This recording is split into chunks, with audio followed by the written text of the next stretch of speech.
Ô, Jefão, à medida que eu for falando aqui, você projeta aí, né, o slide, né? Sim, senhor reverendo, só se eu mandar já está pronto aqui, meu pastor. Tá. Irmãos, são 10h10. Vamos bater o centro aqui?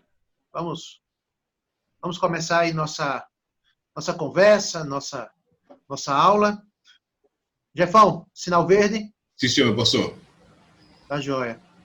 Irmãos, que a graça, a paz e a misericórdia do Senhor Jesus, mais uma vez, se renove sobre nós na compreensão e no estudo da sua palavra, né? Sabemos que simplesmente pela nossa capacidade cognitiva não chegaríamos ao conhecimento da verdade, né? De forma que o conhecimento e a capacidade cognitiva é um caminho, mas o maior de todos é a santa iluminação do Santo Espírito, que esclarece, que abre nossos olhos, que nos leva ao arrependimento, que nos leva a guardar.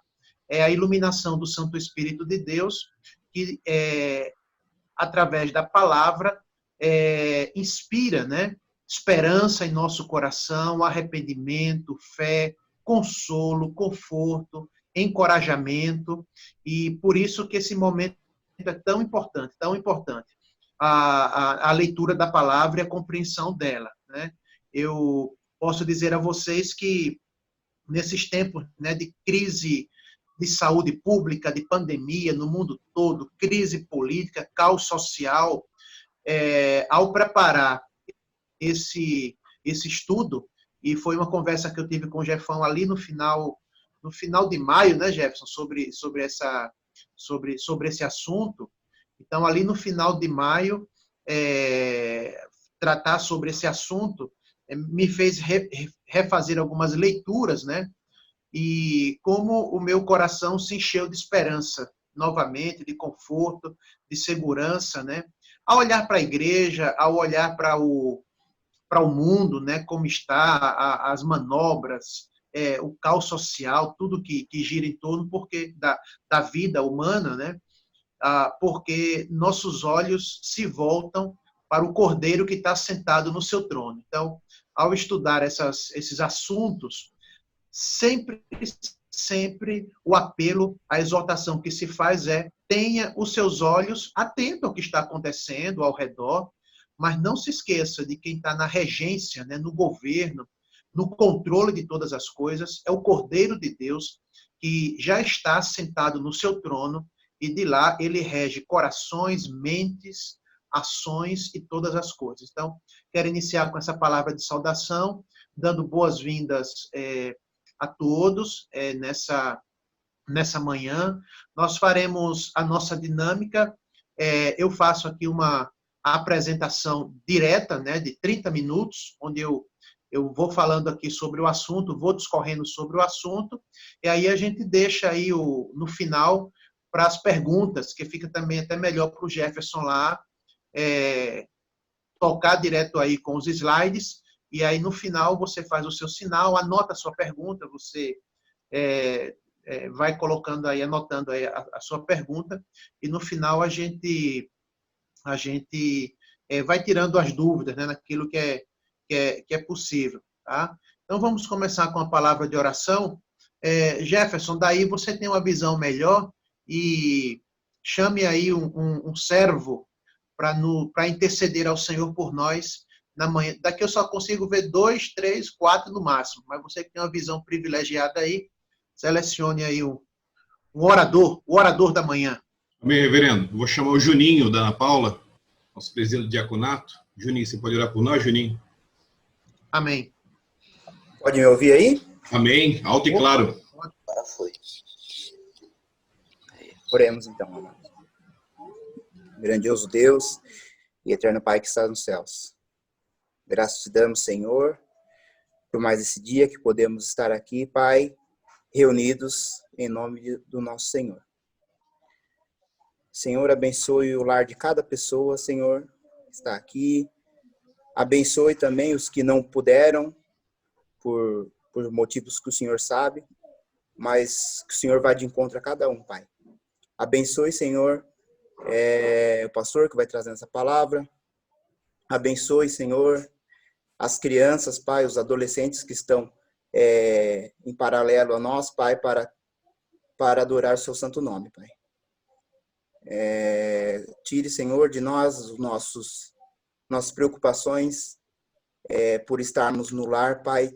Muitas coisas desviam nosso foco, mas que podemos estar focados na sua palavra, Pai.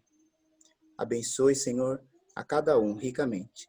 Essa é a oração que eu faço em nome do seu Filho amado Jesus Cristo. Amém. Amém. Deus abençoe. Deus abençoe a todos. Jefão, temos visitantes agora pela manhã, rapidinho. Eu lembro que tinha uma congregação que se reunia na casa dos irmãos Raul e Thalita. Tá lá, pastor. Tá a congregação lá. Ele quer fazer um ponto de pregação em Cabreúva, mas não sei se vai dar certo, pastor. Acho que vai entrar em conflito aí, reverendo. Pastor. Ó, ele levantou ali. Eu acho que ele vai desmutar ali agora pra gente. Isso. Ó, tem mais gente, rapaz. Não cabe. Tira do mute aí, Raul. Aperta aí, tira do mute, lindo. Isso. Tá próximo aí já. Tira do mute aí, fala com a gente um pouquinho, 2 segundinhos. Aí, conta pra gente quem tá aí. Bom dia. Bom dia. Graça e paz. Já teve 2 membros que faltou. Hoje teve 2 faltas hoje. Mas tá sem gasolina no Honda Civic? Podia buscar, mano. Busca em casa. O pastor vai atrás da ovelha, mano. Entendeu? Deixa 99 aí, ó. Foram para São Paulo essas 2 ovelhas. Aí é complicado. São Paulo, Covid. Para São Paulo gasta mais gasolina. É verdade. Tá, joia. Sejam todos bem-vindos, então. Irmãos, vamos lá. No primeiro slide, Jefão, aí, por favor, você Sim, já projeta, né, que é o primeiro, que é a capa, né, a capa aí do nosso estudo. Vê se está aparecendo aí, pastor. Espera aí, só um pouquinho. Deixa eu fazer diferente aqui, pastor.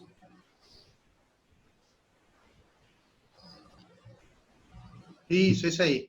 Esse aqui, né? É que eu não queria que aparecesse essa borda aqui. Espera aí, pastor.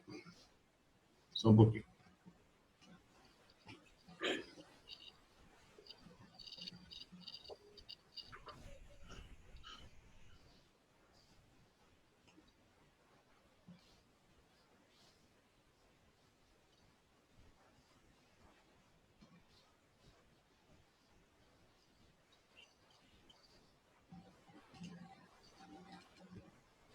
Pronto, reverendo.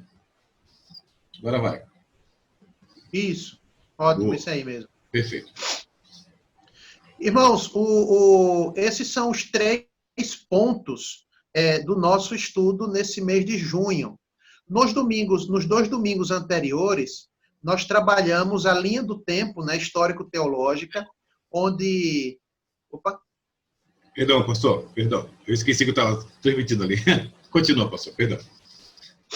Nós trabalhamos nos 2 domingos anteriores uma visão geral, uma visão panorâmica sobre a linha do tempo, né, histórico-teológica, com os pontos que você pode... que é um mapa conceitual que você já pode ter na sua mente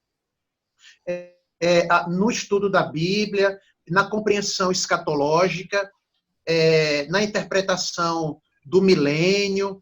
Então, aquela linha do tempo que eu mostrei para os irmãos, histórico-teológica, né, que foi o primeiro ponto nos 2 domingos anteriores, ela é um mapa que você tem na sua mente como a filosofia da história bíblica. Ali, como nos ajudou a Liz e o Léo domingo passado, a metanarrativa bíblica, né? A narrativa bíblica. Então, você tem ali a linha do tempo toda pautada pela revelação.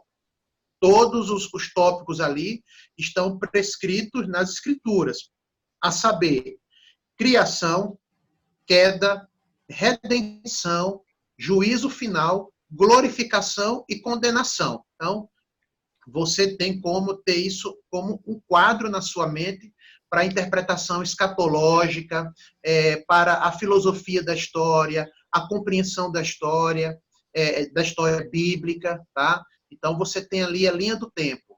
Criação, queda, Antigo Testamento, redenção, a cruz de Cristo, Novo Testamento, da cruz de Cristo até o juízo. Nós já estamos no milênio, nós já estamos vivendo os últimos dias, os últimos tempos. Então, nós já estamos aí a 2020 anos dos últimos dias, dos últimos tempos, né? Então, essa é a nossa compreensão. E o que é que nós estamos aguardando, então? A segunda volta de Cristo Jesus, que inaugura o quê? O dia do juízo final, onde ali, após esse dia do juízo, você tem a glorificação, novo céu e nova terra, e você tem a condenação, tá? Então, isso foi visto, pessoal, nos 6 primeiros slides, tá? Essa linha do tempo, domingo passado, nós discutimos aqui ponto por ponto o que era a criação, o que foi a queda, a redenção. Nós discutimos aqui ponto a ponto o que foi a linha do tempo histórico-teológica. Eu não vou voltar nesses 6 primeiros slides, porque nós já vimos durante 2 domingos.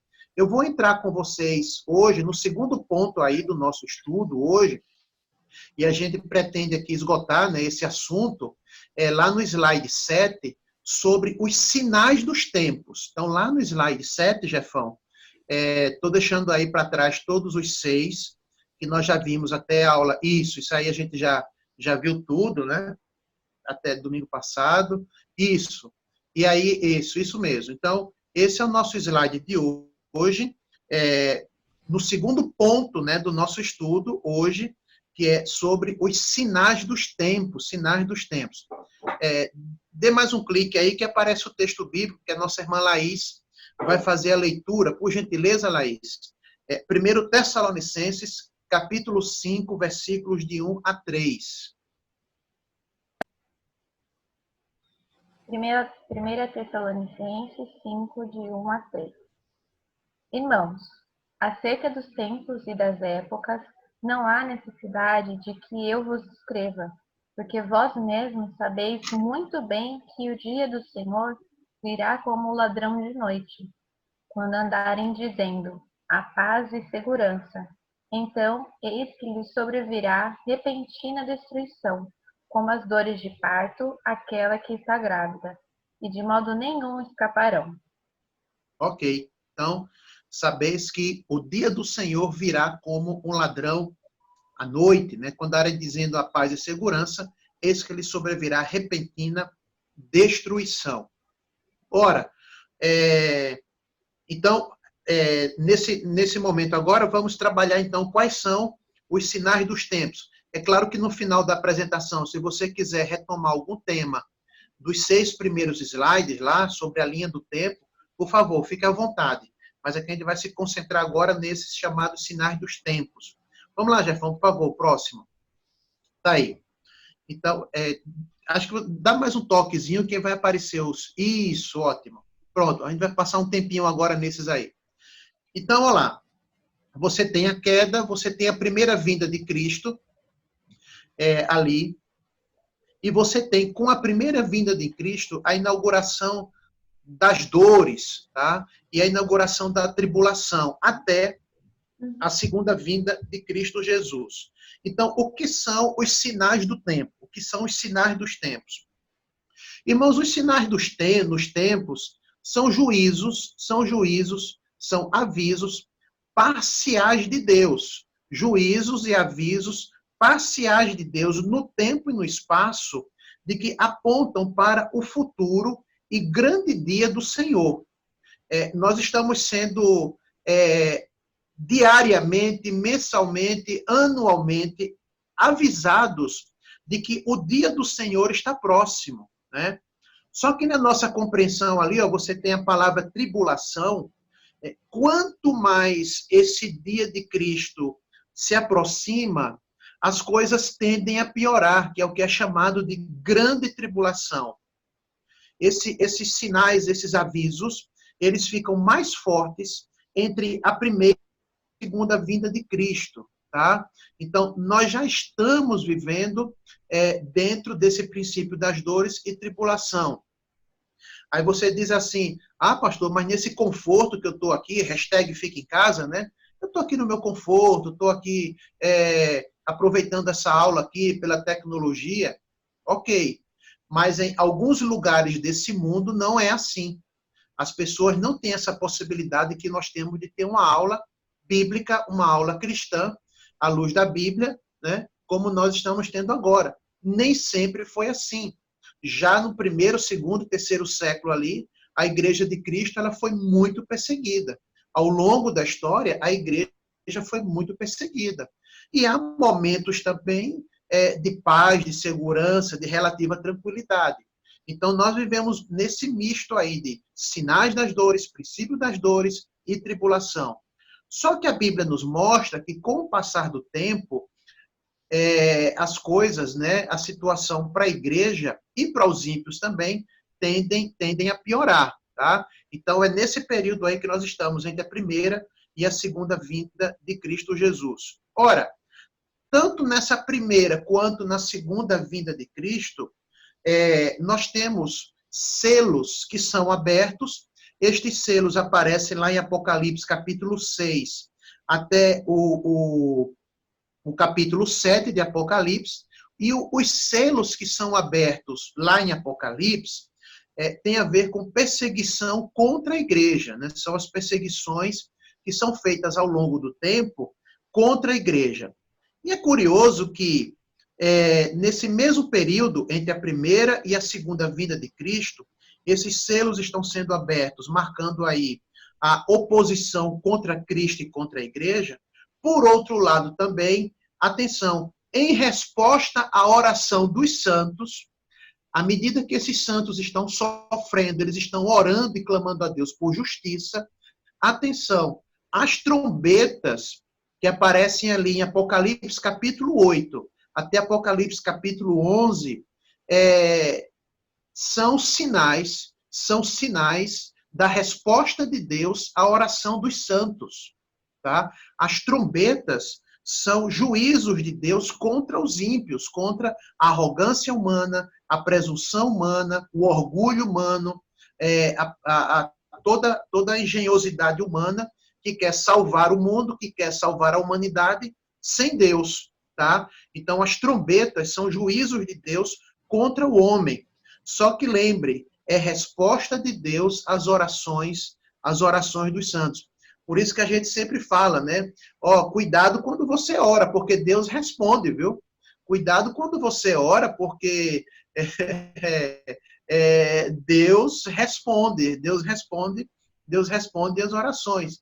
Porque ao mesmo tempo que nós oramos, por paz, por tranquilidade, por segurança, a mesma igreja também intercede por justiça. A mesma igreja intercede pela mão de Deus, agindo contra toda a maldade humana. E Deus responde à oração dos santos. Então, assim, os selos, quando são abertos, volto a dizer, é perseguição humana maléfica contra a igreja. Essa igreja, ali no sexto selo, ela ora ao Senhor, ela clama por justiça. Qual é a resposta de Deus? As trombetas do capítulo 8 até o capítulo 11. Tá? Você percebe aí no gráfico que esses sinais, ali no gráfico da esquerda, né, são o que nós chamamos de julgamento divino. Né? É o julgamento divino. Isso está aí em destaque aí em vermelhinho. É o julgamento divino.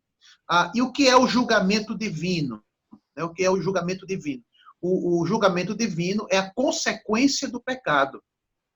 Não tinha como você abrir uma fatura, né, ali na queda, não tinha como você abrir uma conta, um débito ali na queda, e achar que tudo ia continuar um paraíso na terra. Não.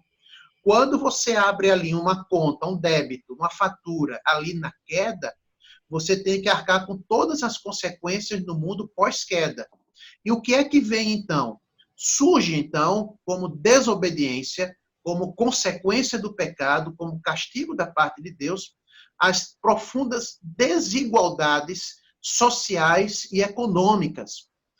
Nós devemos nos engajar contra as desigualdades sociais e econômicas? Sim, claro, faz parte do nosso testemunho e da nossa função como luz do mundo e sal da terra.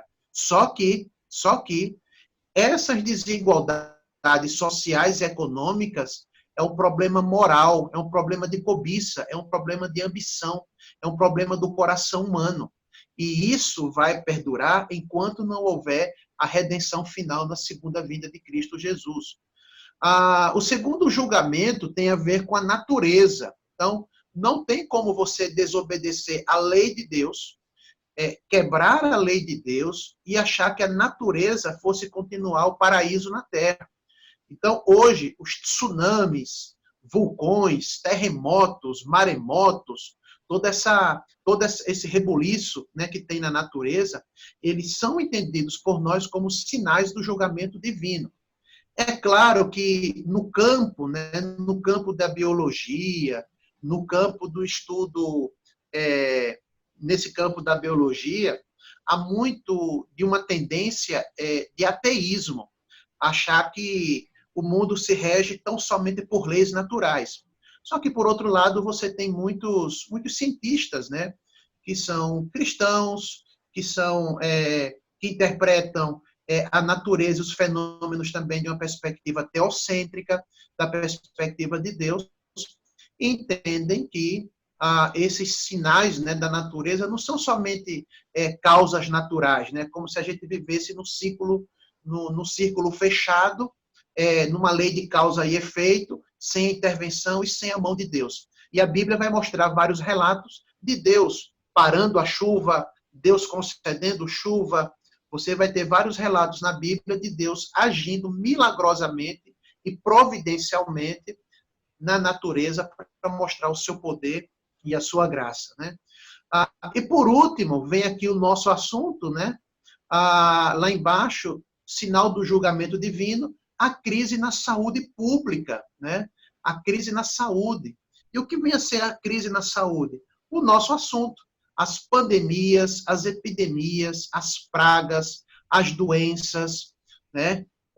Não tinha como o homem abrir uma fatura, abrir um débito ali na queda e achar que o paraíso fosse continuar na terra. Não, irmãos, você tem a crise na saúde pública, você tem as pragas, as pandemias.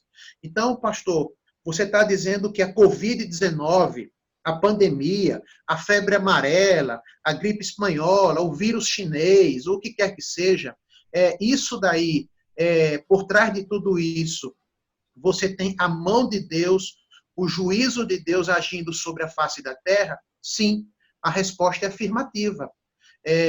Seja qual for a razão humana para o surgimento desse vírus, mas a nossa compreensão, ao mesmo tempo isso nos dá conforto e segurança, é de que, da mesma forma que era Deus agindo através das pragas ali no Egito, é Deus agindo ao longo da história humana, através de certas situações, né, para humilhar a arrogância humana, para frear a maldade humana, a pretensão humana, é Deus agindo através da história, através dessas pragas, pandemias, epidemias. Tudo isso, irmãos, baseado no pressuposto da soberania de Deus. Isso já foi trabalhado nas aulas anteriores. A linha do tempo tem a ver com revelação. A linha do tempo tem a ver com o controle de Deus, com a mão de Deus agindo na história. Essa é a nossa metanarrativa, né? Essa é a nossa compreensão.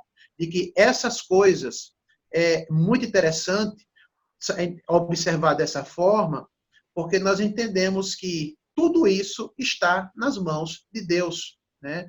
Esse vírus, essas pragas lá no Egito, não são coisas indeterminadas que duram para o resto da vida aleatoriamente, não. Essas coisas têm um limite. E quem estabelece o limite é Deus.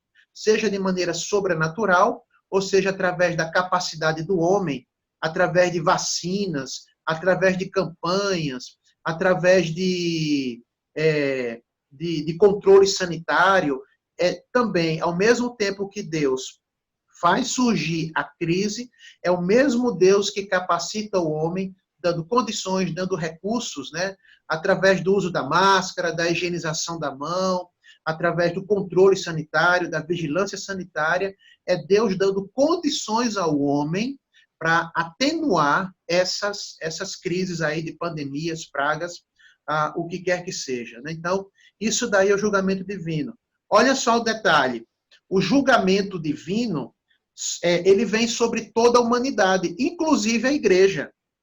Ok? Então, a igreja também padece no julgamento divino. Ela também sofre as consequências aí do julgamento divino. O próximo ponto, a coluna do meio aí, os sinais dos tempos, olha só, faz parte também dos sinais dos tempos a graça de Deus. Olha só, a graça de Deus. E quanto mais as coisas vão piorando com o passar do tempo, há textos que indicam que o evangelho é pregado aos gentios, né? O evangelho é pregado aos gentios.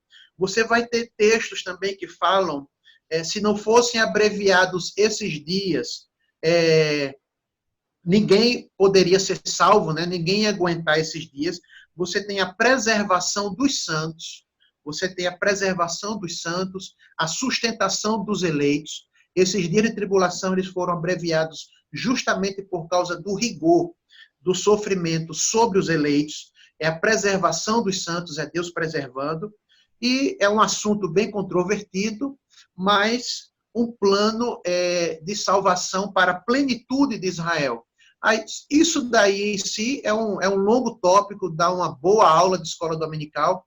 Eu não vou entrar nos detalhes agora, mas tem a ver com o sinal da graça de Deus também sobre o povo de Israel como nação, se voltando para Cristo como o Messias, para Cristo como o Salvador, né? Então, você tem aí os sinais da graça de Deus. E repito, quais são os sinais da graça de Deus? Os sinais da graça de Deus têm a ver com a capacidade que Deus dá ao homem de atenuar os sinais do julgamento.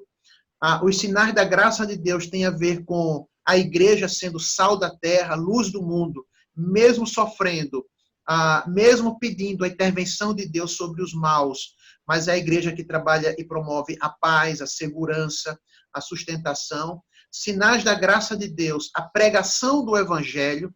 Acho que na primeira aula o presbítero Valdemir falou sobre isso. É tempo de pregar o evangelho, é verdade, é tempo de pregar o evangelho. É o evangelho pregado aos gentios que começa com o apóstolo Paulo, lá nas suas primeiras viagens missionárias. Atenção, a pregação do evangelho aos gentios, ali pelo capítulo 12, 13, capítulo 13 de Atos, você tem esse primeiro sinal da graça de Deus no tempo, que é a pregação do evangelho aos gentios, e também a plenitude e a salvação de Israel. A última coluna, que é a coluna da direita, irmãos, você tem aí os sinais dos tempos relacionados a algo diretamente envolvendo a igreja, tá? E aí você tem, diretamente envolvido com a igreja, você tem a feroz perseguição. Então, há vários textos nas Escrituras que mostram que, com o passar do tempo, haverá uma tensão, haverá um conflito maior entre a cultura desse mundo, a cultura secular, a cultura que estabelecida pelo mundo, cultura, tá? E haverá um choque de valores, de princípios. Ora, e por não adesão da cultura cristã a essa cultura secular, os crentes serão perseguidos. Os crentes serão perseguidos. João, principalmente o Evangelho, as epístolas de João falam que nesse tempo de oposição à igreja, não somente haverá feroz perseguição, mas apostasia. Muitos vão abandonar as fileiras do Evangelho, a igreja. É o que se chama de apostasia, né? Muitos não vão aguentar, porque haverá tempos em que você não terá condições de ir para a igreja. Por exemplo, se você for para a igreja, você sai da igreja direto para uma pena, para alguma coisa que signifique perseguição. Então, muitos vão apostatar. E, por último, lá embaixo, essa oposição à igreja recebe o patrocínio aí do falso profeta, que é a religião anticristã, é a religião sem Cristo, é a filosofia secular, são as ideologias, né? como foi muito bem explicado aqui na aula passada pelo Léo e pela Liz, são as ideologias, são os ismos que tentam salvar o mundo sem Cristo, que tentam salvar o mundo, remir a humanidade sem Cristo. Então, quem patrocina tudo isso? O falso profeta.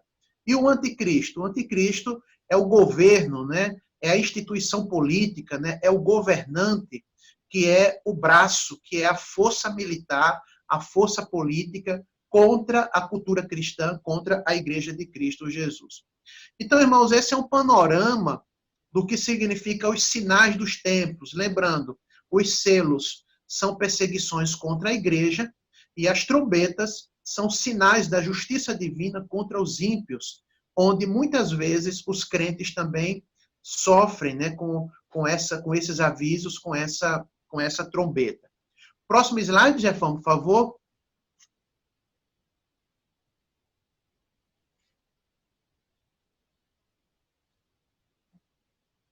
Isso, sinais dos tempos, né? Sinais dos tempos. Então, você tem um outro gráfico aí que mostra o que eu estou falando aqui. Irmãos, tudo isso, olha, tem texto bíblico, né? Por exemplo, como nós vimos, Gênesis, as desigualdades, a violência, a banalidade da vida, a confusão das línguas, Sodoma e Gomorra, as pragas do Egito, os princípios das dores, tudo isso daí são trombetas, tá? O dilúvio, Sodoma e Gomorra, as pragas, tudo isso são as trombetas de Deus, né?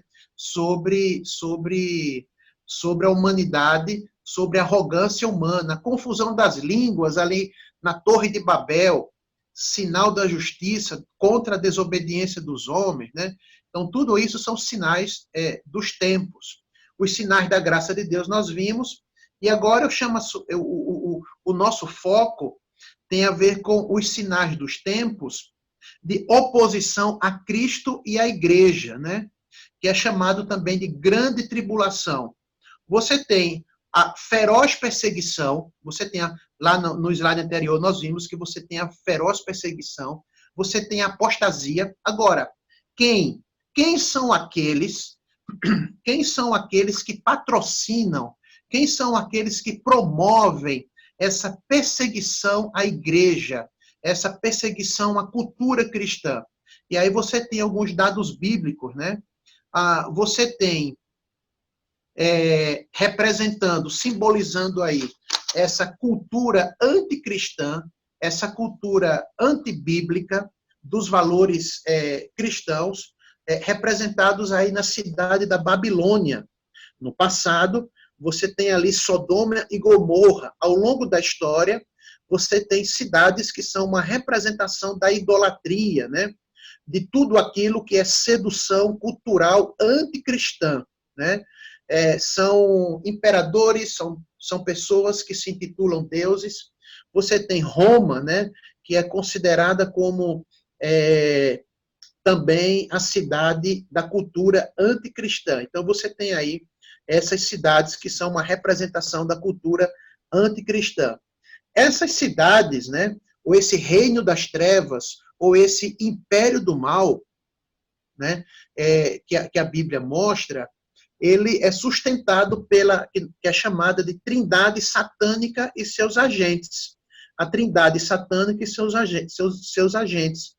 Você tem ali na coluna da esquerda aquele que é o falso profeta, ou seja, ele é a mente. E curioso que o falso profeta, ele é a besta que emerge da terra, lá no livro de Apocalipse. Ele é o patrocinador das ideologias, das filosofias e da religião anticristã. São os ismos, né? São os que promovem as narrativas anticristãs. Tá? É o falso profeta. Tem um detalhe que lá no livro de Apocalipse, qual é a aparência desse falso profeta? Qual é a aparência dessa besta que emerge da terra? Diz lá que ele é parecido com um cordeiro. Olha só que curioso, né? Ele é parecido com um cordeiro. Só que quando ele fala como se fosse um dragão. Diz lá no livro de Apocalipse. Então, vejam como aí você tem a sedução, né? A filosofia anticristã, a ideologia anticristã, os ismos, né? Do anticristianismo, né? A besta que emerge da terra. Você tem aí a mente. E isso toma conta aí das universidades, das escolas, isso toma conta aí da mídia, das novelas, isso toma conta aí dos livros, né? Isso toma conta aí das propagandas, essa filosofia anticristã das passeatas, isso toma conta das ruas, isso e parece muito convincente, parece muito legal. Lembra, essa besta que emerge da terra, ela é parecida com o cordeiro, lá de acordo com o Apocalipse. Parecida com o cordeiro, mas quando ela fala, na sua fala você percebe a voz do dragão. Na coluna do meio aí, você tem a personificação do mal, dentro dessa trindade satânica, né, que é o próprio Satanás. A serpente, a antiga serpente, é chamado também de o dragão, e os seus anjos malignos, né, que é o diabo, né, Satanás é o diabo. Então você tem aí a personificação do mal, Satanás, a serpente e o dragão. E lá na coluna da direita, na outra coluna, você tem, para completar a trindade satânica, outro agente, aquele que é chamado de o anticristo. Atenção, o anticristo é diferente de Satanás e do falso profeta. O anticristo é o braço. O anticristo é aquele que, em Apocalipse, é chamado de a besta que emerge do mar. A besta que emerge do mar. Né? E o que vem a ser o mar? Não é o oceano, não é a praia, o oceano Atlântico que a gente conhece. Né? O mar, na Bíblia, é sempre uma representação de nações totalitárias contra Cristo. É sempre a representação de nações democráticas, mas que seus valores são os valores lá da besta que emerge da terra, são governantes, são políticos, instituições que se levantam com valores do falso profeta. Aí você tem a instituição, a organização política e social desse governo que é chamado de anticristo, do anticristo. E lembra que 1 João fala muito sobre isso, né? Que muitos anticristos, coloca no plural, muitos anticristos já se levantam, né? Desde a primeira vinda de Cristo Jesus. Aí, enquanto que lá no falso profeta você tem a ideologia anticristã, você tem a filosofia e a religião anticristã, o anticristo, a besta que emerge do mar, você tem a política anticristã. São instituições, organismos políticos que se levantam, resoluções constitucionais, medidas, sejam quais forem, contra a Igreja de Cristo Jesus. Curioso que lá em Apocalipse, o anticristo, ele é parecido com o leopardo, né? É parecido com o leopardo, né? Ele age na sutileza, ele não vive em sociedade, em convívio, né? Ele é feroz, mas ele vive sorrateiramente. É o leopardo que aparece sorrateiramente, né? Diferente dos leões que vivem em coletividade, o leopardo não. O leopardo ele vive só. Ele age sorrateiramente e ele sabe, dá o bote, né, na sua presa de maneira muito, muito sutil. Tá? Então, ele é parecido com o leopardo. Esse anticristo também é conhecido na Bíblia como o homem da iniquidade, né, que aparece lá em 1 Tessalonicenses, que foi a passagem que nós lemos. Ele é também o homem da iniquidade. Ele é conhecido também como o filho da perdição. O filho da perdição em algumas passagens da Bíblia. Tá? Então, essa é a trindade satânica, tá? Falso profeta muito parecida com os valores cristãos, muito parecido com Cristo, mas não é. A própria personificação do mal, que é o Satanás. E, por último, você tem o anticristo, né, que se levanta para colocar no lugar de Cristo, que são as instituições que se levantam, estabelecendo resoluções contra os cristãos. E, por último, lá embaixo, você tem os homens que adoram as duas bestas, né? Os homens que adoram as duas bestas, né?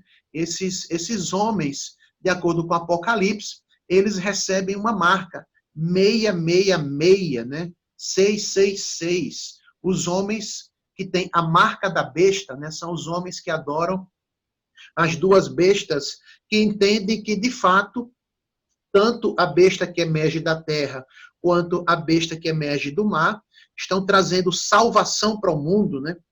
Estão trazendo redenção para o mundo. E eles acreditam, eles aderem, eles olham para essas duas bestas e são aqueles que adoram, que têm aí a marca da besta. E o que vem a ser o 666?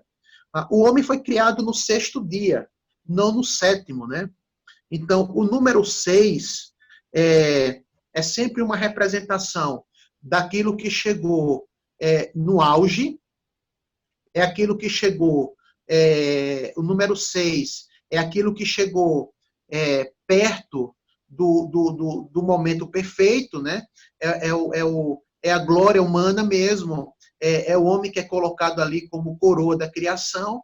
O 6 é o homem que é criado no último dia. Então, o que é que ele faz? Ele não chega ao 7º dia. O 7º dia é o dia do Senhor. Enquanto que o 6 é o sinal da finitude, o 6 é o sinal da limitação, o 7 é perfeição, é completude, inteireza, é graça. O 7 é perfeição. Por isso, 666, ou seja, a finitude humana não tem limites. Mas o que é que ele faz? O 666. Ele se coloca no lugar de Deus. É soprado no ouvido dele de que ele pode se colocar no lugar de Deus. Então, 666 é marca de homem mesmo. Ele foi criado no 6º dia. Só que o 666 é sempre finito, enquanto que o número 7 é simbolizado como o símbolo da perfeição, porque foi no 7º dia que Deus descansou de toda a sua obra. O 6, ele sempre tenta, mas ele não chega ao 7, porque o 7 é graça de Deus, é favor de Deus, é descanso do Senhor. Então, irmãos, esse é o quadro, né, que nós temos do que é chamado de sinais dos tempos, né? Os sinais dos tempos aí que nós vimos. Há várias referências bíblicas, eu não citei apenas algumas delas aqui, mas há várias referências bíblicas sobre esses tópicos. E aí eu gostaria de, nesse momento, franquear a palavra, para que vocês possam fazer suas perguntas. Pode ser da linha do tempo, né, que nós vimos nos 2 domingos anteriores. Pode ser também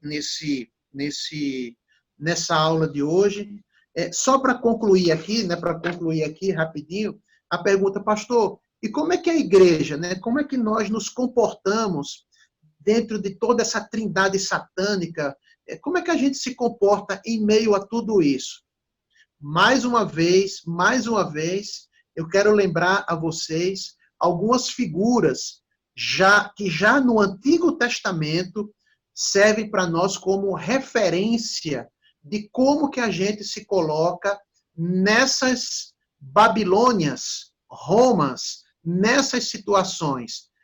Como que a gente se coloca? Da mesma forma que José se colocou lá no Egito. Da mesma forma que José se colocou no Egito. Ele estava ali no meio de uma nação idólatra, mas o seu coração e as suas atitudes eram convertidas ao Senhor. Da mesma forma que o Daniel se colocou ali na Babilônia, né? Houve leis ali, houve algumas leis contra a fé de Daniel lá na Babilônia, estão lembrados? Houve alguma lei contra a fé de Daniel? Havia pessoas conspirando contra Daniel como servo do Senhor? Sim, claro que havia. Mas Daniel se mantém íntegro ao Senhor de Israel. Então, como é que eu me coloco nessas situações? Da mesma forma que Esté, a rainha Esté, se colocou no Império Medo-Persa, da mesma forma que Daniel se colocou, da mesma forma que José se colocou no meio dessas nações, a gente só não pode se colocar igual Sansão. Sansão fracassou. Sansão fraquejou. Quando estava lá no meio dos filisteus, ele entregou os segredos. Sansão fracassou. Sansão fraquejou. Só não pode se colocar como Moisés lá no Egito, que quis fazer justiça e libertar o povo com as próprias mãos, né? Querendo libertar o povo do Egito através do matando o egípcio. Aí não, né? Aí não, tem que esperar o sinal e o jeito e a forma de Deus agir. Então você tem exemplos ao longo da história de como que homens estavam inseridos nessas culturas pagãs, mas ao mesmo tempo foram servos de Deus onde estiveram, né? Serviram naquilo que podiam servir e também sofreram quando essas instituições se colocaram contra a cultura cristã. Tá? Então, é assim que o cristão se coloca. O próprio apóstolo Paulo, quando estava lá em Roma, preso ali em Roma, com a guarda pretoriana, o que é que Paulo faz? Paulo prega o evangelho.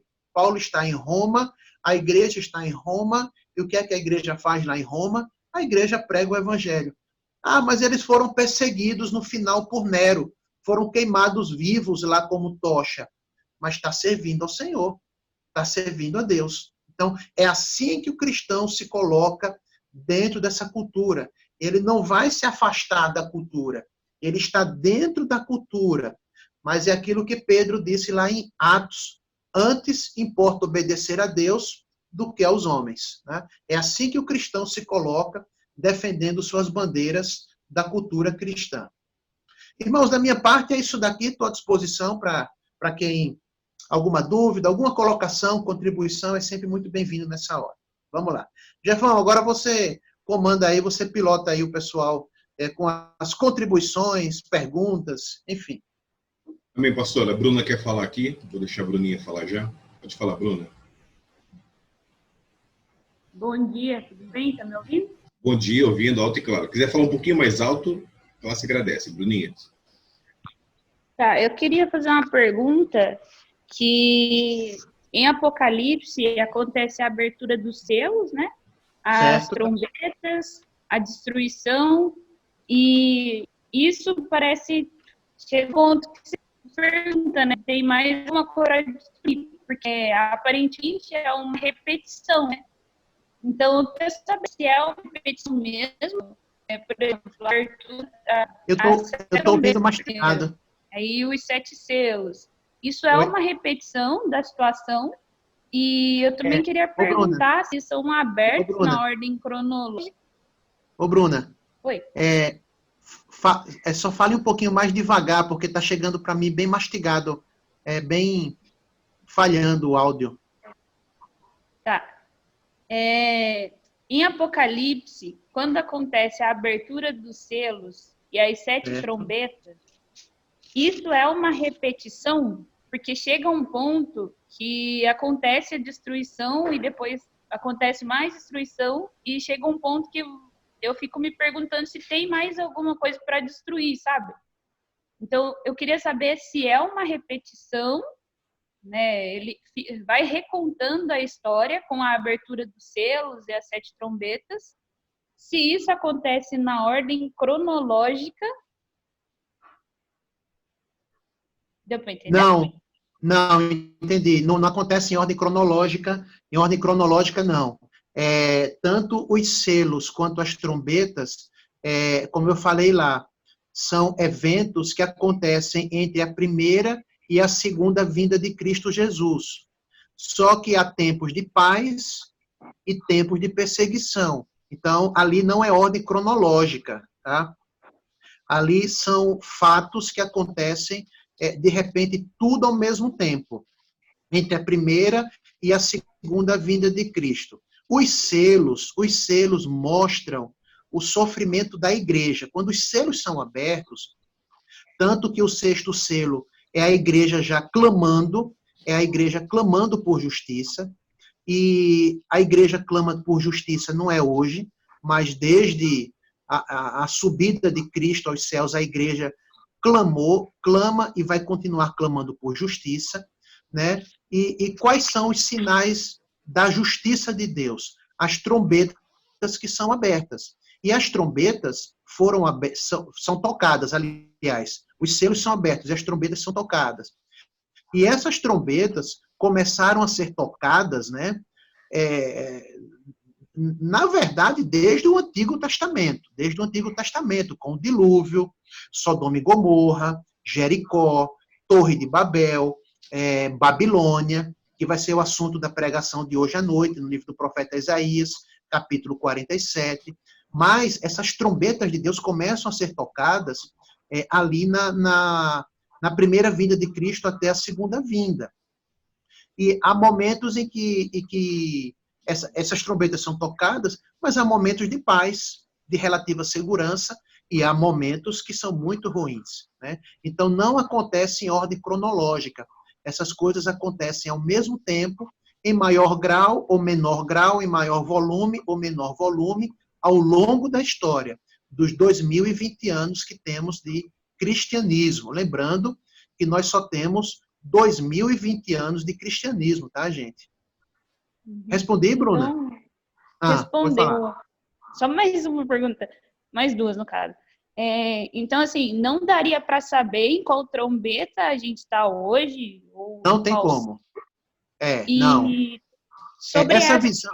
Ô, Bruna, só respondendo. Essa visão é uma visão, nós já falamos isso na aula passada, é o que é chamado de visão dispensacionalista do pré-milenismo, que diz o seguinte, a primeira trombeta foi a igreja primitiva, a segunda trombeta é a igreja na Idade Média, a terceira trombeta é a igreja na Reforma, a quarta trombeta é a igreja da modernidade, a sexta trombeta é a igreja na época da União Soviética, sabe? Fica querendo estabelecer. São pessoas que quiseram estabelecer uma cronologia das trombetas nessa visão pré-milenista, o que é completamente equivocado, né? Acho que foi na aula passada que, eu não sei, algum irmão colocou aqui, que, não sei se é testemunho de Jeová, marcou a volta, Marcelo colocou, o adventismo, que tem essa visão pré-milenista, marcou a volta de Cristo agora, para a década de 40. A gente já estava na sétima trombeta, com a Primeira e Segunda Grande Guerra Mundial, né? A Primeira e Segunda Grande Guerra Mundial foi a sétima trombeta. E aí, cadê? Acabou a Segunda Guerra Mundial e cadê? Então, essa visão cronológica não corresponde aos fatos. E essa não é uma visão nossa. A nossa visão, ela é que essas coisas acontecem entre a primeira e a segunda vinda de Cristo, tudo ao mesmo tempo, sem estabelecer, o primeiro selo foi na igreja primitiva. Não é assim a nossa compreensão. Agora, a nossa compreensão é o que mostra tanto nos selos quanto nas trombetas. A tendência, atenção, a tendência são as coisas piorarem para a cultura cristã, para os discípulos de Cristo. A tendência é de que vai ficar mais difícil você professar a fé cristã. Entendi. Tem uma última pergunta, né? Só mais uma. Sim. Sobre a besta, o dragão, essa coisa toda, eu ouvi que o livro de Apocalipse, ele não é um livro para ser lido de uma forma literal, né? Então, não é uma coisa que vai acontecer assim, extraordinária, é um negócio que vai acontecer de um jeito bem sutil, é isso? Sim. Sim. Isso. É isso mesmo. Alguns pontos, é claro que são símbolos, né? São representações, dragão, serpente, besta. É uma linguagem figurada, é uma representação de pessoas mesmo, né? Por exemplo, a besta que emerge da terra, o falso profeta, tem a ver com toda a filosofia cristã, ideologia cristã, que vai contra valores cristãos. E aí você tem, por exemplo, todo o sistema econômico social baseado na escravidão, aborto, enfim. Você tem toda uma pauta aí, uma pauta anticristã, você tem toda uma pauta que tem se levantado hoje no mundo, que é uma filosofia anticristã, totalmente anticristã, que é a religião anticristã, né? E isso é de maneira sutil. Isso, se você ler 1 João vai dizer, ó, os falsos profetas estão aí já, tá? Com apostasia, com perseguição, e o anticristo é a instituição dessa pauta, né? Dessa pauta anticristã. São faculdades, universidades, são partidos políticos, são governos, governantes. É a instituição dessa filosofia anticristã que já vem há muito tempo, né? Que já vem há muito tempo e a tendência é piorar. Ok, Bruninha? Ok, obrigada, pastor. Imagine. Reverendo presbítero Marcelo Simonato vai fazer uma pergunta ou um Sim. comentário. Achei, Marcelo. Bom dia, pastora Paz. Bom dia, irmãos. Bom dia, Marcelão. A Bruna perguntou quase tudo que eu ia perguntar. Tá louco, viu? Nem para beber um gole d'água. Mas só para complementar, talvez, e colaborar. Primeiro um comentário e depois vem a minha pergunta. Porque ela falou da questão do Apocalipse, né? Que não é literal, muita coisa figurativa. Agora, eu entendo que uma coisa que é literal em Apocalipse é o retorno de Cristo, certo? Sim. Que ele vem Sim. nas nuvens, com os anjos, todo olho virá. Isso é diferente do dragão que sobe do mar e não sei o quê. Essa parte eu posso entender que é isso mesmo, que todo olho Sim. virá Jesus vindo. Isso está lá em Apocalipse, certo? Uhum. A minha pergunta, eu não vou lembrar agora o quadrinho porque ele não está exposto, mas você fez um quadrinho lá onde você colocou falsos profetas aqui, acho que no meio Sim. Satanás e na ponta anticristo, acho que era, não lembro se era anticristo, é isso? É isso mesmo, anticristo.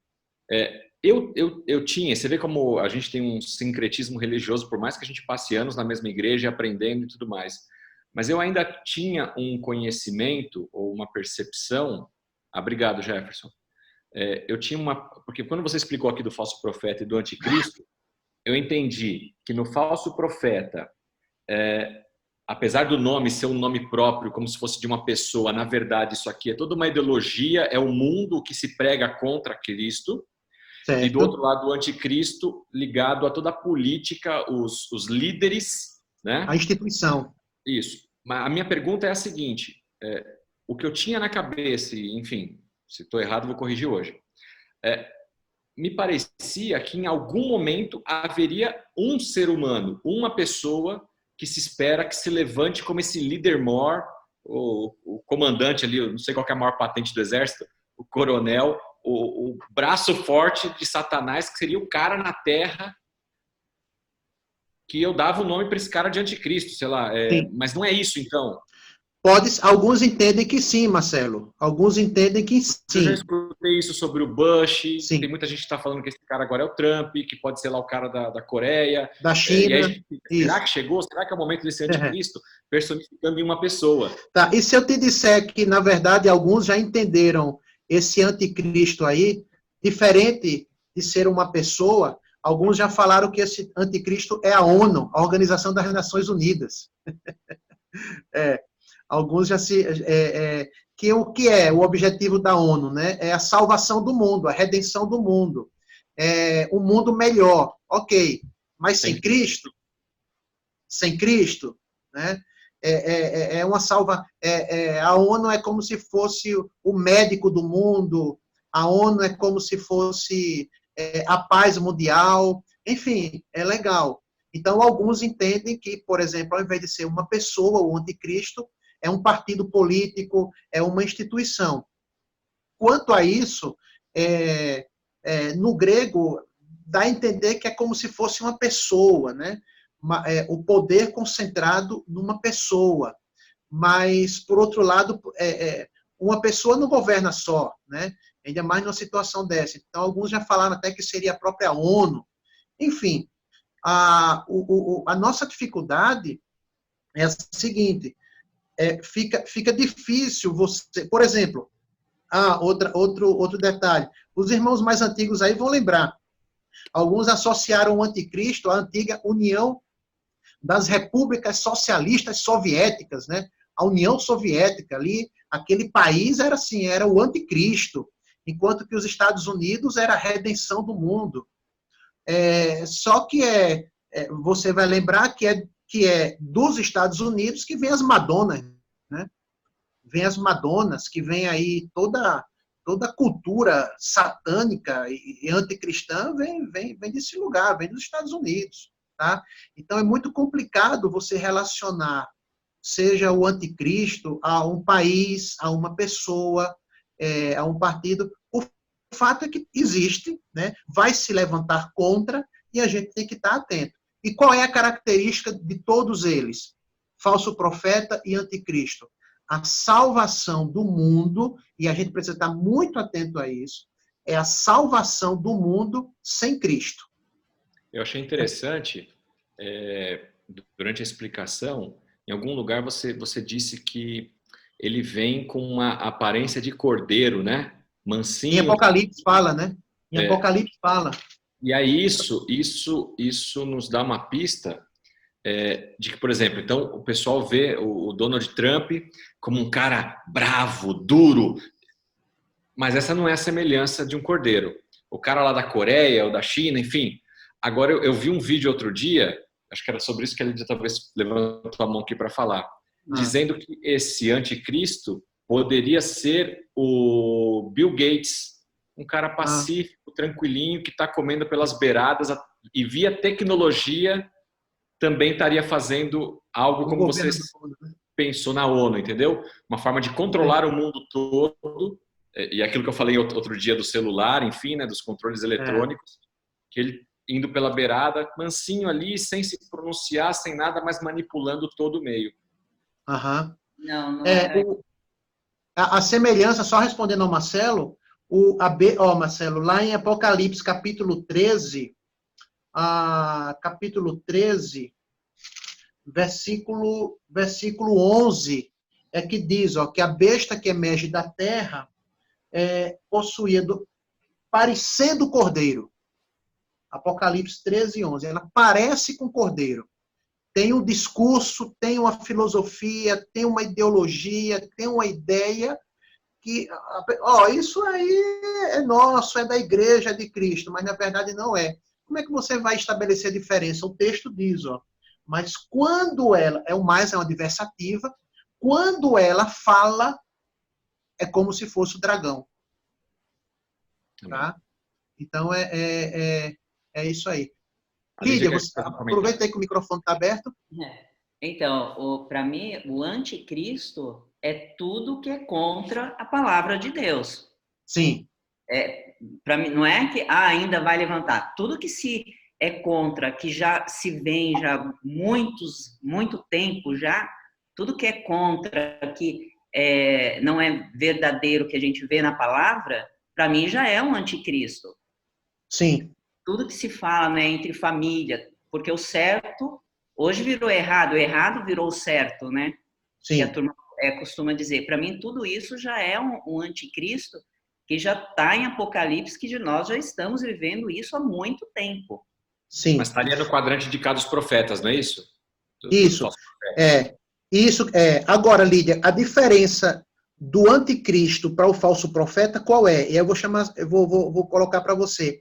Você lembra que lá na Babilônia, antes de Daniel ser preso e jogado na cova dos leões, o que foi que aconteceu? O Congresso se reuniu, o Supremo Tribunal lá se reuniu, junto com o Poder Executivo, e eles fizeram o quê? Eles estabeleceram uma lei. Proibido adorar outro Deus que não seja Nabucodonosor. Então, assim, o anticristo é a institucionalização, é o decreto, é a formalização, é a mão de Satanás, é a mão, é o partido, é a institucionalização do ensino do falso profeta.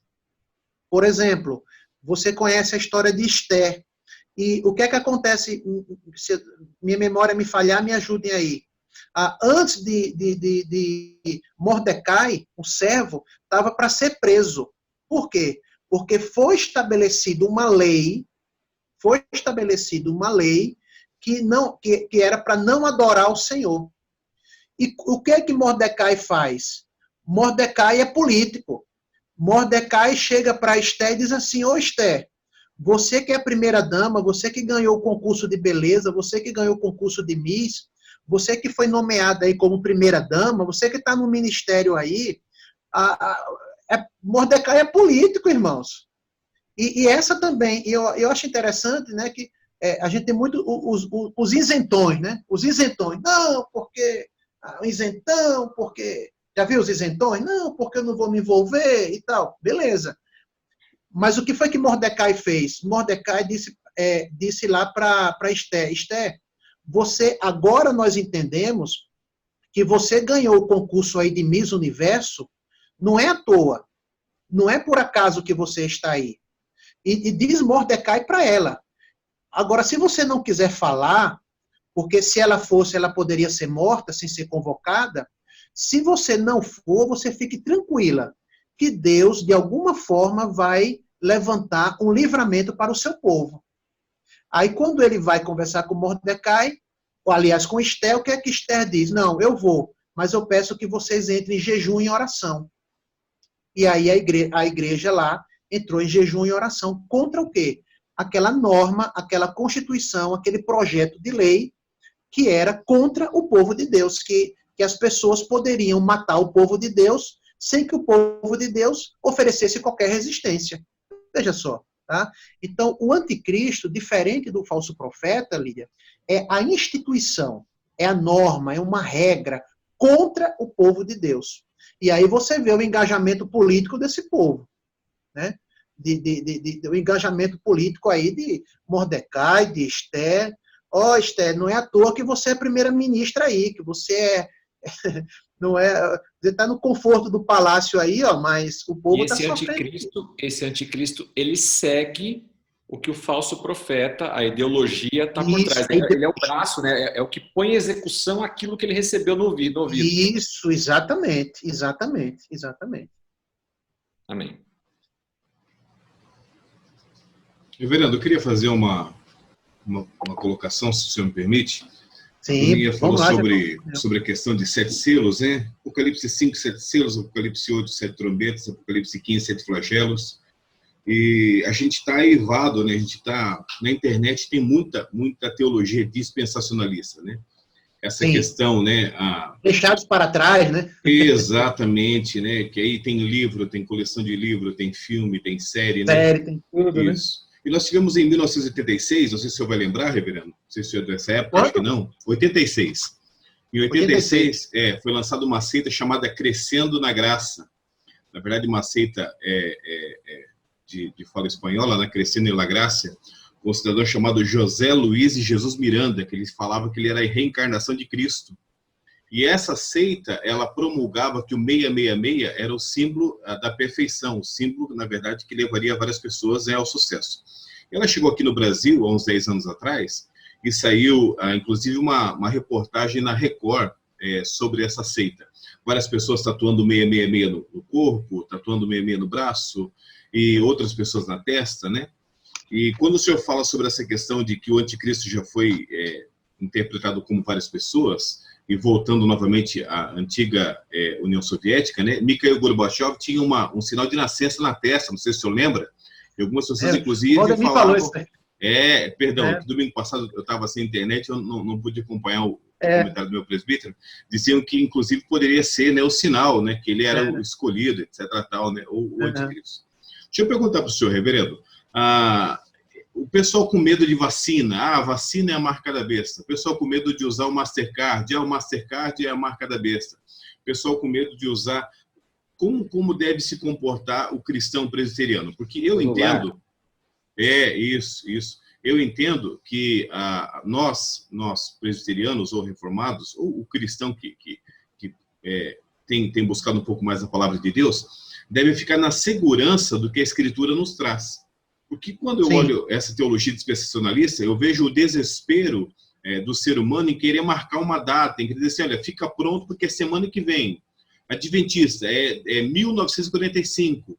Testemunho de Jeová, é 1989, não, é 2013, não, então assim, e quando a gente vem para o meio presbiteriano, parece que a gente está tão tranquilo, tão absorto, assim, sobre tempos e épocas, né? Ah, vou evangelizar? Não precisa, Deus escolheu os eleitos, está tranquilo.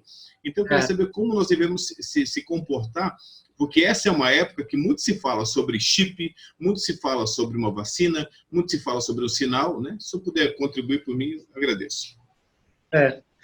Ô Jefferson, uma pergunta, foram duas perguntas que desde a primeira aula, tenho tudo anotado aqui, que ficaram aí no ar, né? Que eu disse que a gente ia responder ao longo dos estudos. Uma pergunta foi a do Kelsen, como o cristão se comporta nesses momentos, e aí eu acho que eu respondi citando aqui exemplos bíblicos, né? José no Egito, tanto positivo quanto negativo. É o Moisés que lá no Egito, no primeiro momento, quer salvar o povo matando lá o egípcio, e aí foge, né? Já é o Moisés diferente com 80 anos, que liberta o povo, mas pela graça de Deus, né? Mas você tem o José no Egito, você tem um exemplo negativo, né? O Sansão lá no meio dos filisteus que se corrompe, mas você tem um exemplo positivo, Daniel e seus amigos, que estavam ali na Babilônia, né? Você tem Mordecai, Esther, você tem Paulo em Roma. Então, você tem exemplos na Bíblia de como esses homens estavam na cultura, mas trazendo consigo valores da cultura cristã. Para isso, tem que conhecer a Bíblia, tem que conhecer a teologia, tem que conhecer a cultura cristã, os valores cristãos, né? E uma segunda pergunta que ficou no ar, acho que não sei se foi o Marcelo que colocou, também com relação a tecnologias. E aí o que eu tenho para dizer sobre isso, eu anotei aqui, irmãos, entendam o que eu vou dizer. Olha, não existe grupo mais subversivo na história do que o crente. Mas subversivo no bom sentido. Quando da invenção da imprensa, ali por Gutenberg, por volta do século XVI, século XV, acreditava-se que era o fim do mundo, quando da invenção da imprensa. Só que, por outro lado, quem foi que mais se beneficiou com a invenção da imprensa, daquela tecnologia? A Reforma Protestante. Então, a tecnologia em si, né, acho que Marcelo fez a pergunta, o Jefferson e outro, a tecnologia em si, irmãos, ela não é má. Mal é o uso que se faz dela. Por outro lado, por exemplo, olha o que a gente está fazendo com a tecnologia. Imagina o quanto de evangelho que é pregado hoje em lugares onde você fisicamente não pode chegar, mas tem chegado através da internet.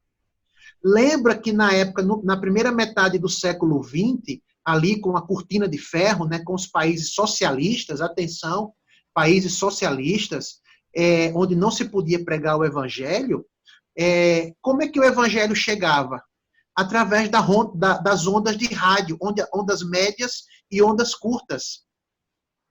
Então, o rádio, que era para a gente é obsoleto, né? Hoje, imagina, rádio é obsoleto.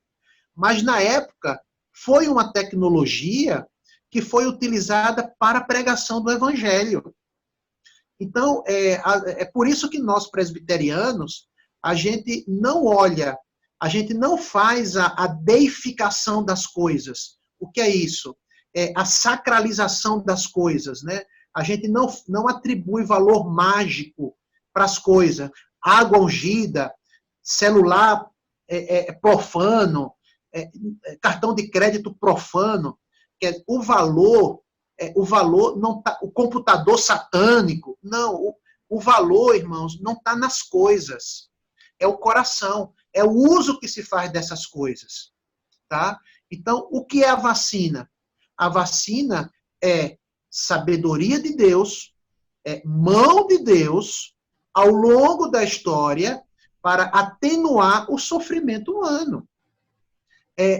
Deus dando inteligência ao homem, tá? Para que o homem possa contornar, ao mesmo tempo, os sinais do juízo de Deus. Essa é a nossa leitura. Essa é a nossa leitura. A vacina, o remédio, o quanto que tecnologia, por exemplo, hoje, encurta a distância.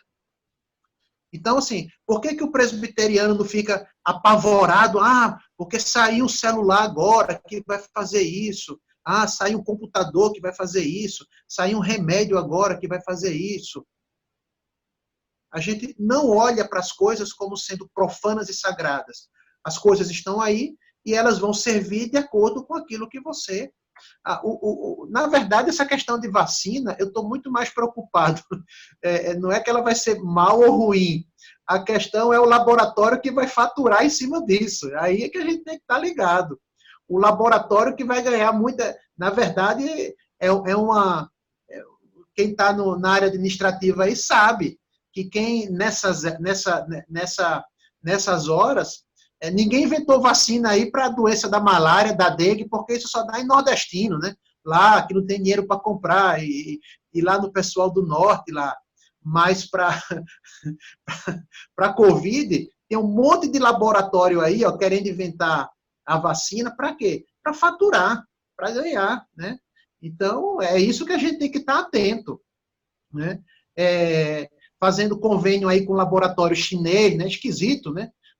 De onde vem o vírus, também vem a vacina. Pode abrir o olho aí, que isso aí, ó, é grana, muita grana que está por trás disso.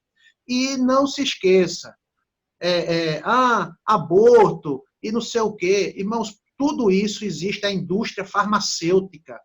Na verdade, a indústria... Você vai aqui em Itu, por onde você anda, é uma farmácia em cada esquina. Cadê o Douglas aí, que o Douglas pode falar disso melhor do que eu. A indústria farmacêutica, irmãos, hoje é muito dinheiro. É muito dinheiro. Indústria farmacêutica, laboratório, é muito... Hoje você... Laís pode falar quanto é que custa aí um remédio na odontologia, enfim, o custo que isso tem é muito dinheiro. Tá? Não é a anestesia em si, né? Mas é o dinheiro que se ganha por trás disso, né? Fala-se da teoria da conspiração, mas a verdade é que cria-se o problema para depois vender a solução, né? Então. E tem muita gente que fatura, né, Marcelo, com isso. Muita gente que fatura. Então, por trás disso, você tem o poder.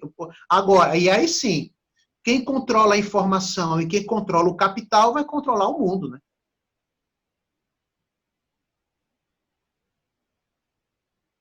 Não sei se eu respondi, Jefão, acho que... Não, pastor, o senhor respondeu aqui. A minha preocupação, na verdade, ela se baseia no fato de que, como a internet ela é um veículo de bênção, ela também pode ser um veículo de confusão muitas vezes, né? Que a pessoa coloca no Google lá, fim do mundo, ou coloca lá no Google, escatologia. Aí aparece o João, a Maria, o Francisco, os dois filhos dele, todo mundo falando sobre escatologia, e cada um no modo. Impressiona, né? Exatamente. E aí cada um fica... E agora? É dispensacionalista? É aliancista? E aí, eu tenho medo de ler esse livro, que tem uma prostituta que está em cima de um dragão, tem uma besta que emerge do mar. Isso aqui eu tenho medo. Então, são coisas que a gente acaba perdendo, porque uma das grandes coisas que eu vejo no Apocalipse é que o início do livro fala assim: bem-aventurado o que lê, bem-aventurado o que ouve e bem-aventurado o que guarda, né? O que está nesse livro. Então, assim, se ele fala que é bem-aventurado, é uma verdade, pastor. E a gente acaba perdendo essa beleza, na verdade. E para mim, é o meu livro preferido da Bíblia. Então, assim, mas você acaba perdendo porque ele não é um livro fácil, né? Ele pode ser um livro, na verdade, que traz bem-aventuranças, que abençoa o leitor, mas não é um livro fácil. Ele despende estudo, né? Então, é só essa minha preocupação nessa questão de que hoje, como a gente está aí com tantas vozes, qual voz que eu vou chegar, na verdade, e ouvir, né? E aí eu retorno para a Benesse, que a gente tem de se reunir nesse domingo de manhã e estar tratando um tema como esse, que é um tema tão profundo. É que nós conversamos, né, lá no finalzinho ali de maio sobre isso, e Jefão, você falou bem, o livro de Apocalipse do Novo Testamento é um dos que mais usa, tirando o Evangelho de Mateus, capítulo 5, né, a expressão makarios, em grego, que é bem-aventurança, né? Bem-aventurado. Ou seja, o livro de Apocalipse, ele já entra falando para a igreja que a igreja é feliz, que a igreja terá um cuidado especial, que a igreja tem um papel nessa sociedade, orando, sendo sal da terra, sendo luz do mundo. A igreja não pode fraquejar. A igreja tem que continuar pregando o evangelho e se sentindo segura. Apesar de dragões, leopardos, anticristo, falso profeta, a igreja tem que continuar porque ela é, e aí é um indicativo, né? Ela é bem-aventurada mesmo. Mais alguém?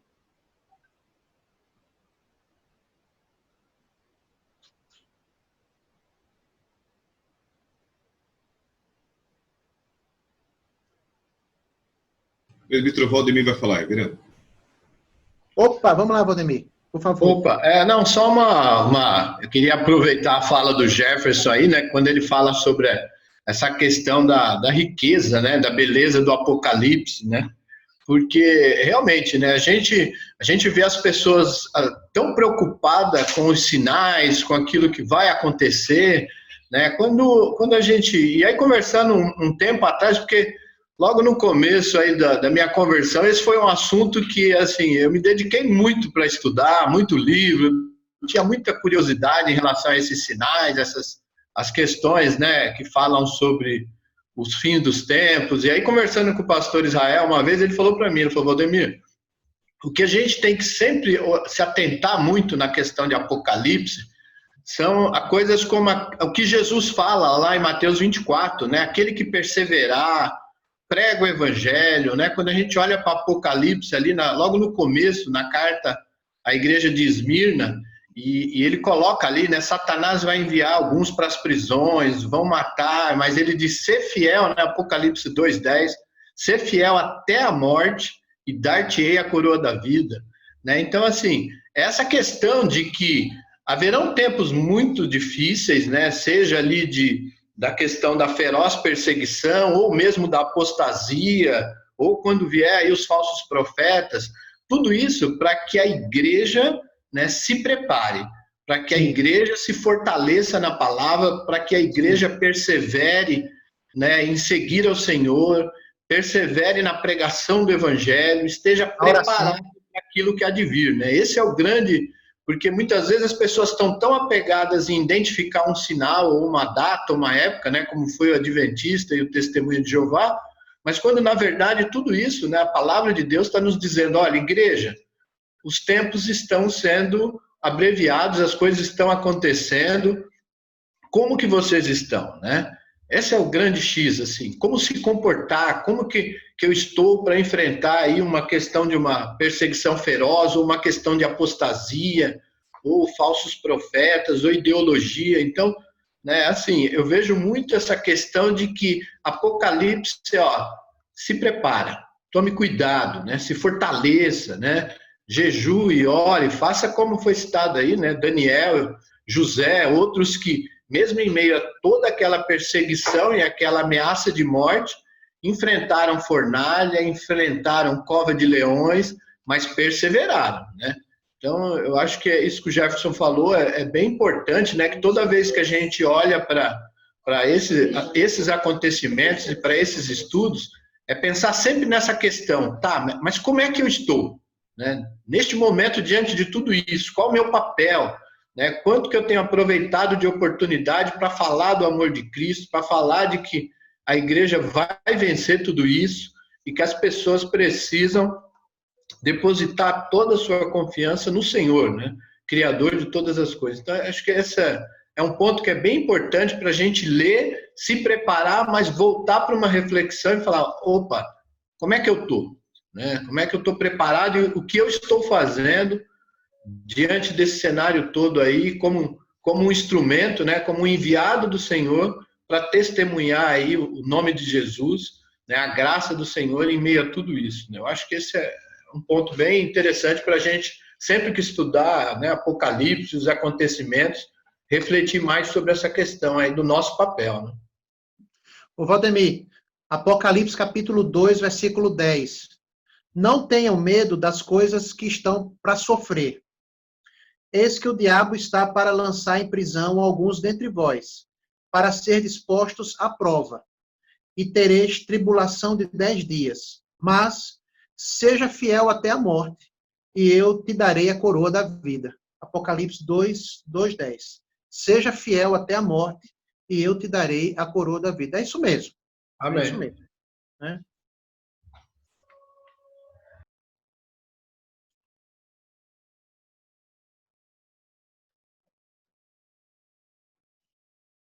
Mais alguém, Jefão?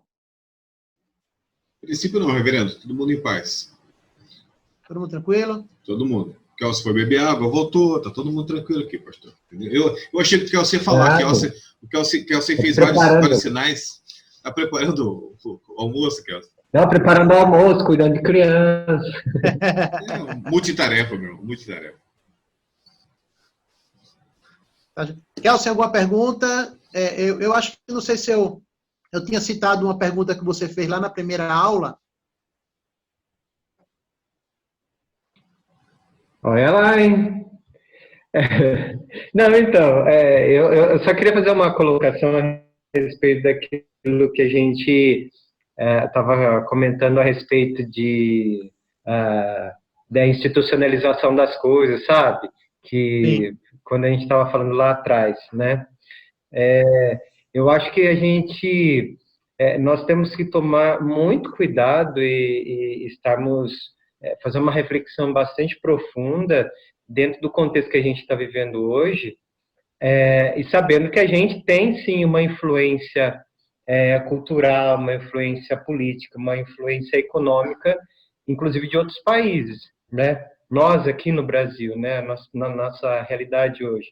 Então, a gente começar a institucionalizar as coisas e dizer, realmente essa besta, apontar, igual a gente estava comentando aqui, ele é muito complicado porque a gente tem trechos da história para a gente avaliar só no presente que a gente está vivendo aqui, avaliando as coisas que a gente já viveu lá atrás, né?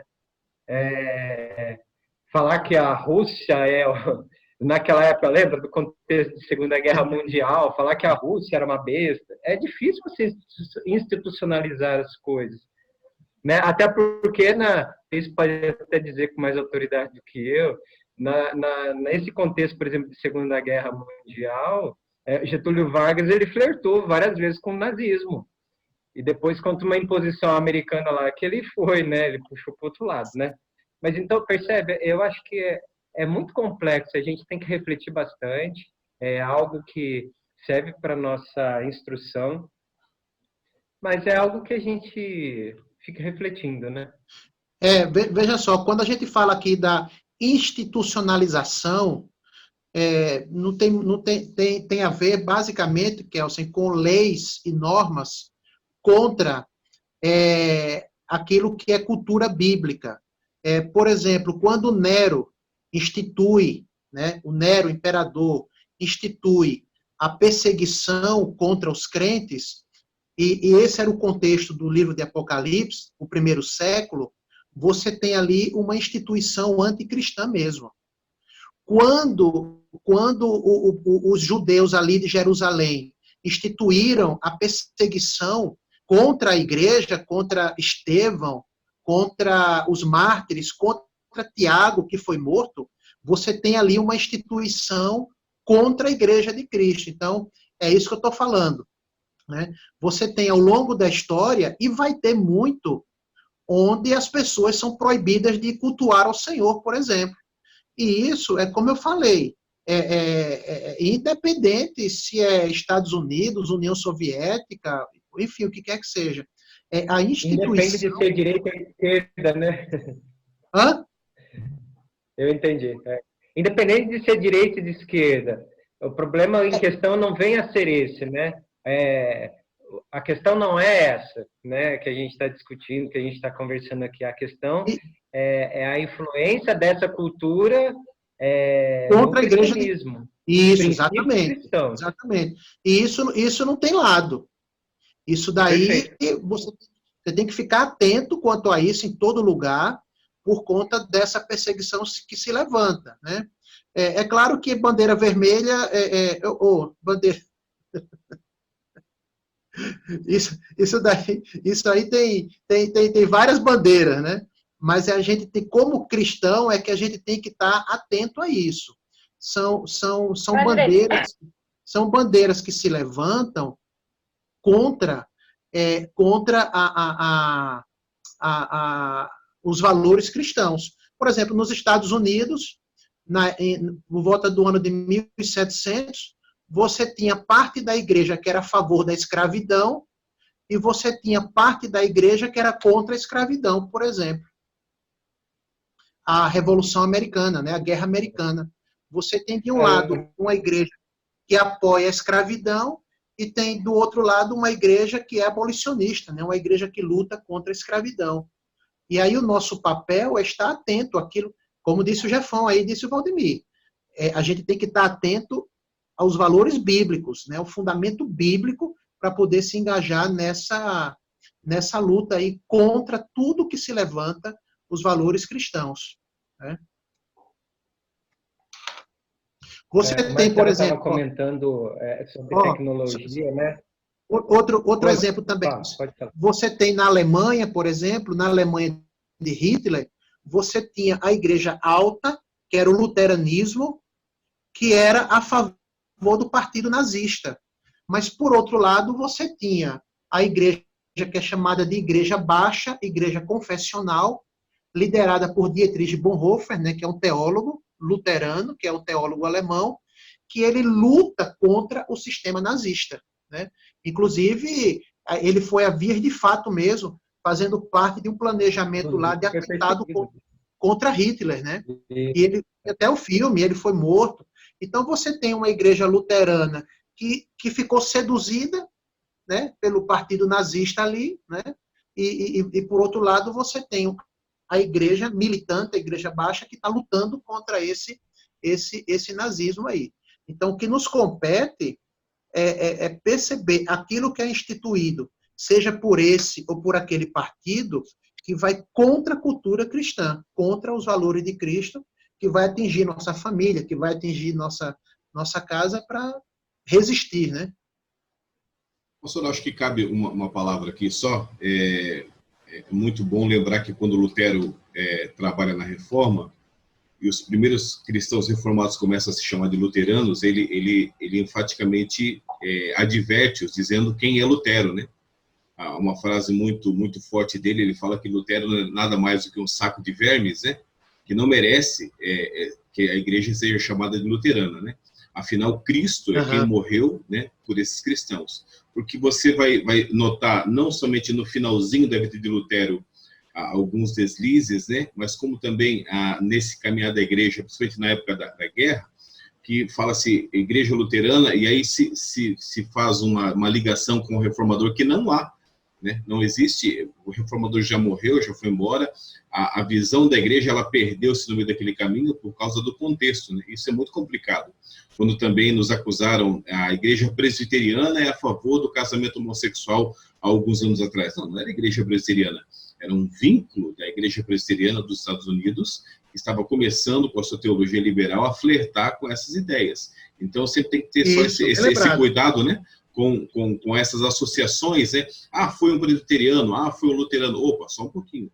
Porque exatamente nesse contexto, se eu falo de Bonhoeffer e fala, na verdade, da igreja, Karl Barth é quem está escrevendo nessa igreja confessional, né, um documento em favor, na verdade, que se vá contra o nazismo, que se vá contra essa tirania toda, né? Isso. Então, só para que os nossos irmãos... Só que ele foi para os Estados Unidos, né? Sim, pastor, né? Então, de novo, a gente retorna, né, a Tulip, né?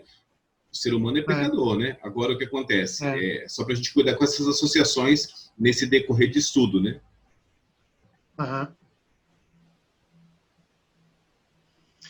Mas bem lembrado, inclusive a IPB rompeu, né, com essa presbiteriana americana que abraçou o homossexualismo, e a nossa IPB rompe, né, com essa denominação presbiteriana americana, né?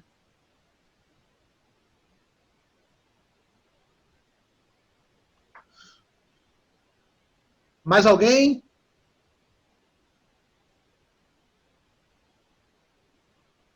Ficamos por aqui hoje? Amém, pastor. 10 para o meio-dia, né? Alô, Ó. alô, Júnia. Júnia, coloca mais água no feijão aí que o Juninho vai com a Paulinha almoçar hoje aí, tá? Tá acabando aqui já. Não, tranquilo. O Júnior está na cozinha, o Júnior já foi arrebatado ali, usando uma linguagem, né? Uma linguagem escatológica. O Júnior já está lá na cozinha, já fazendo. Irmãos, então, no próximo domingo pela manhã, a gente vai tratar do último ponto lá do nosso estudo, que é o juízo final, tá? Então, nós cobrimos aí nos 2 domingos anteriores a linha do tempo, né, histórico-teológica. Hoje nós tratamos disso que são os sinais dos tempos, né? Os sinais dos tempos, os selos e as trombetas. E no próximo domingo a gente conclui com o último dia, né? Aquele que é chamado o dia do juízo, que lá no livro de Apocalipse tem a ver com, a partir do capítulo 6, com aquele capítulo 15, né? Que é chamado de taças ou flagelos, né? As taças e os flagelos, que é aquilo que acontece no dia do juízo, tá? E a gente vai concluir por aí, tá bom? Vamos ter uma palavra de oração. Deus abençoe a todos. Oremos ao Senhor. Ó Deus, na tua presença, te agradecemos por essa manhã, pela tua palavra, que enche o nosso coração de esperança, enche o nosso coração de alegria, ao saber que somos cuidados pelo Senhor. A saber, ó Deus, que nós somos protegidos e guardados pela sustentação em Cristo Jesus. Ó Deus, que é o Senhor mesmo quem preserva em nosso coração, pelo seu Santo Espírito, a partir da tua palavra, a esperança, a segurança que somente Cristo pode dar. O que eu te peço, que nós pedimos humildemente aqui, ó Deus, é que o Senhor abra nossos olhos, para que não sejamos ingênuos na relação com o mundo. Pelo contrário, faz com que cada um de nós sejamos ali como José, no Egito, que fugiu quando era para fugir, que ajudou quando era para ajudar, que fosse na masmorra ou no trono, foi fiel ao Senhor. Ó Deus, nos ajuda a ser como foi José ali no Egito. Nos ajuda, ó Deus, a ser como Daniel, que mesmo ali na Babilônia, resolveu firmemente no seu coração não se contaminar com aquela cultura, não se contaminar com as iguarias do rei. Nos ajuda, ó Deus, a ser como foi ali Esther, Mordecai, como foi Paulo. Ajuda cada um dos meus irmãos, ó Deus, a estar inserido nessa cultura, mas não olhar com ingenuidade, não olhar, ó Deus, para essa cultura como se fosse tudo normal. Pelo contrário, nos dá, ao mesmo tempo, a segurança que somos guardados por Ti, mas nos dá também a percepção, o discernimento para pregar o Evangelho, ser sal da terra e ser luz do mundo, em nome de Jesus. É pela Tua graça, ó Deus, que nos reunimos e pedimos por essa mesma graça, nesse domingo, sobre a vida de cada um dos irmãos. É a oração que nós fazemos em nome de Jesus. Amém. Amém. Amém, jovem. Deus abençoe. Amém. Glória a Deus. Gente, bom almoço para vocês. Fiquem com Deus. Deus abençoe. Bom domingo. Até a noite. Daqui a pouco eu passo aí para pegar minha marmita, viu? Tá bom. A gente vai lá na Júlia. No domingo. Eu levo o seu cliente aí para você. Por favor. Um abraço a todos. Tchau, gente. Até, pessoal. Ai, Jefão. Tchau, Deus abençoe, gente. Raulzão, Deus abençoe a congregação e Raulzão. Fique com Deus, tá?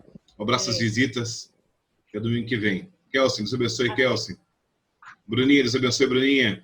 Com Deus. Amém. Tchau, Li. Fica com Deus. Até a Tchau, noite. até, Gé. Amém. Até. Marco André, cadê o Marco André? Tchau, Calcém. Deus Marco abençoe. André, pastor. Ó, Oi. Só deixa eu Oi. falar. E a cultura não é comunista. A cultura não é comunista. É o quê? a cultura não é comunista, ele falou. Ah, Eu tenho medo, às vezes o Kelsen faz umas defesas assim, eu tenho medo, eu fico orando, assim, ai, rapaz, Jesus, guarda o Kelsen, Jesus, guarda o Kelsen. Não fala nada, não. É o Marco André ele que me perguntou aí, ó. Ele que provoca, né, Kelsen? A cultura é idólatra.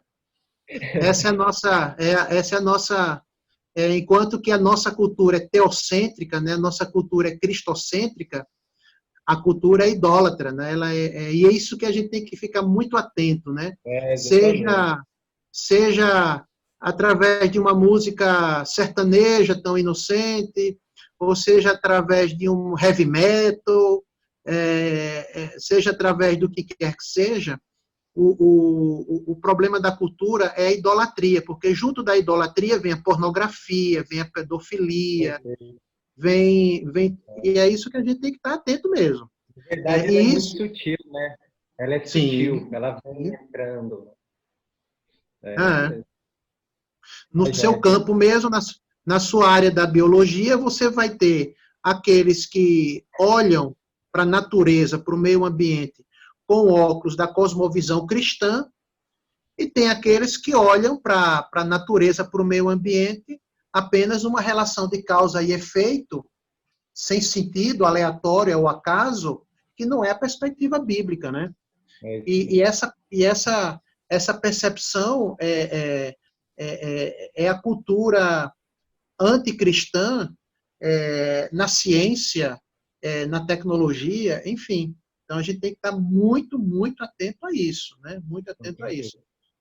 Que é a cultura idólatra, né? Seja ela capitalista ou seja ela comunista. Oi? Seja ela capitalista ou comunista. Seja ela capitalista ou comunista. Seja ela capitalista ou comunista. Essa é a nossa... Esse é o nosso... os dois sistemas, Kelsen, uma vez eu escutei alguém falando, né? Por exemplo, o capitalismo, ele acredita no homem. Ele acredita que o homem pode salvar a humanidade pela livre iniciativa. Já o comunismo acredita que o Estado é que vai salvar o homem dos seus problemas. E qual dos dois você fica? Né? Qual dos dois você fica? Em nenhum dos dois. Não é nenhum nem outro que salva o homem. Né? Agora, é claro que, de um lado, no sistema, você tem a livre iniciativa, a liberdade de expressão, enquanto que o outro é mais totalitarista, né? O controle das massas, é o controle das coisas. Então, você fica ali, ó. Tanto um produz desigualdades e o outro produz corrupção. Enfim, e é nesse contexto que a igreja está agindo como José, como Daniel, como Mordecai, como Esther. É nesse contexto que a igreja está agindo. Entendeu? É diferente de Cristo ou Barrabás, né? Nós não temos essa opção correta. Porque o que acontece? Ambas, né, elas possuem o quê? Soluções que são vazias, né? Não tem como haver salvação fora do Cristo, né? E ambas têm as questões que oferecem, né? É muito complicado, né? Realmente. Ô Jefão, e você lembrou bem, o sistema judaico escolhe quem? Barrabás, né? Arthur, e o sistema judaico escolhe Barrabás debaixo de influência política, né? De influência política, né? São subornados, né? Os que gritam mais alto por Barrabás também, né? Então, isso é muito complicado, né? Agora, observe-se também, que isso é muito importante, que mesmo havendo a escolha por Barrabás, é Cristo quem rasga o véu na cruz, né? Não são os zelotes que libertam o povo, né? Mas é Cristo quem rasga o véu na cruz. Mas, Kelsen, para a gente tem aquela frase que é muito importante, né? Brasil acima de todos e Deus acima de tudo. Fica tranquilo. Esse é o nosso lema aqui, Kelsen. Fica tranquilo. É Brasil acima de todos e Deus acima de tudo. Fica tranquilo. Isso aí. Tchau, gente. Bom domingo. Deus abençoe. Amém. Com essa eu vou embora, né, Kelsen? Com essa eu vou embora. Gente, com Deus. Mas continue te amando. Sem dúvida, sem dúvida. Tchau, Deus abençoe. Amém.